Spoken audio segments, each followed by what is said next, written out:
उत्पत्ति अध्याय 28। उत्पत्ति अध्याय 28।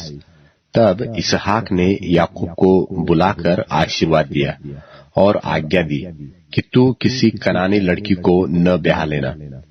पद्दनराम में अपने नाना बतूएल के घर जाकर वहां अपने मामा लाबान की एक बेटी को ब्याह लेना, और सर्वशक्तिमान परमेश्वर तुझे आशीष दे और फुला फलाकर बढ़ाए, और तू राज्य राज्य की मंडली का मूल हो, और वह तुझे और तेरे वंश को भी इब्राहिम की सी आशीष दे कि तू यह देश जिसमें तू परदेशी होकर रहता है और जिसे परमेश्वर ने इब्राहिम को दे दिया था, उसका अधिकारी हो जाए। और इसहाक ने याकूब को विदा किया, और वह पद्दनराम को अरामी बतूएल के उस पुत्र लाबान के पास चला, जो याकूब और एसाव की माता रिबका का भाई था।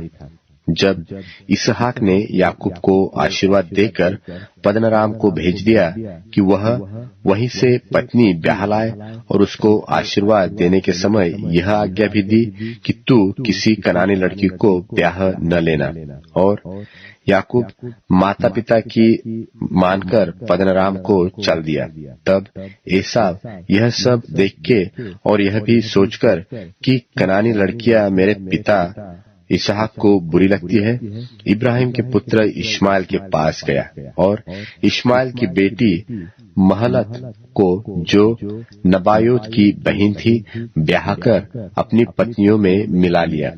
सो याकूब बेरशेबा से निकलकर हारान की ओर चला, और उसने किसी स्थान में पहुंचकर रात वहीं बिताने का विचार किया, क्योंकि सूर्य अस्त हो गया था।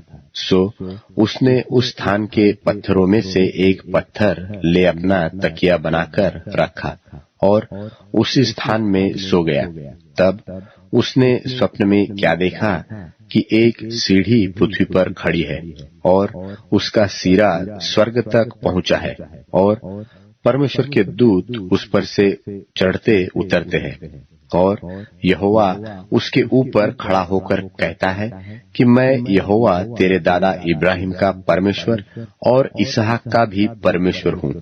जिस भूमि पर तू पड़ा है उसे मैं तुझको और तेरे वंश को दूंगा, और तेरा वंश भूमि की धूलि के किनकों के समान बहुत होगा, और पश्चिम पूरब उत्तर दक्षिण चारों ओर फैलता जाएगा, और तेरे वंश के द्वारा पृथ्वी के सारे कुल आशीष पाएंगे।